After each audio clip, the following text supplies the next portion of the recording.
I'm Chelsea Janssen along with Jon Stanko for another edition of the Hot Corner.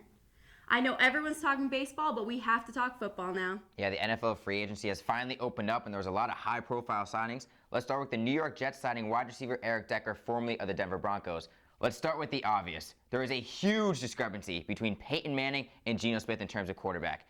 Peyton Manning, reigning MVP, has had 92 touchdowns the past 2 seasons.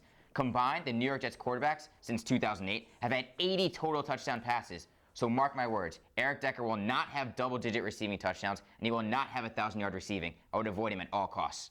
Staying in New York, the Giants improved their running game with signing Rashad Jennings. But how much stock can fantasy players put into him? I think a good amount. I think he's a decent running back for a second option. Listen, the Giants were 29th ranked in rushing last year. They needed all the help they can get. And depending on the health of David Wilson, I think Rashad Jennings can be a good fantasy pickup. If Wilson's healthy, they'll maybe split the carries with Jennings getting a little bit more than Wilson. But if Wilson's hurt and out for the year, I expect Jennings to get a lot of touches, and he will definitely improve the Giants' offense. Moving to quarterbacks, Josh McCown leaves Chicago and gets a chance in Tampa. Is Josh a possible sleeper with the Bucs? I definitely think so.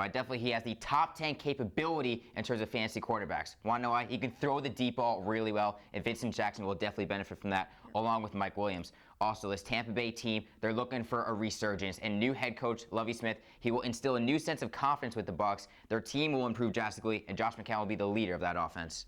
In Detroit, QB Matthew Stafford got a new toy with Golden Tate. Does this help both players? Christmas came early for the Detroit Lions, especially Matthew Stafford. He'll become a top 5 fantasy quarterback with this new weapon on the outside. Also, Golden Tate has not had 1,000-yard receiving in any season of his career, but he will this upcoming season, mark my words. With all the attention going to Calvin Johnson, Golden Tate will get a lot more attention, and he'll get a lot more receptions, which will lead to more touchdowns than he's had ever in his entire career. That's it from the Hot Corner. He's Jon Stanko, and I'm Chelsea Janssen. You can follow Jon at jstanko99.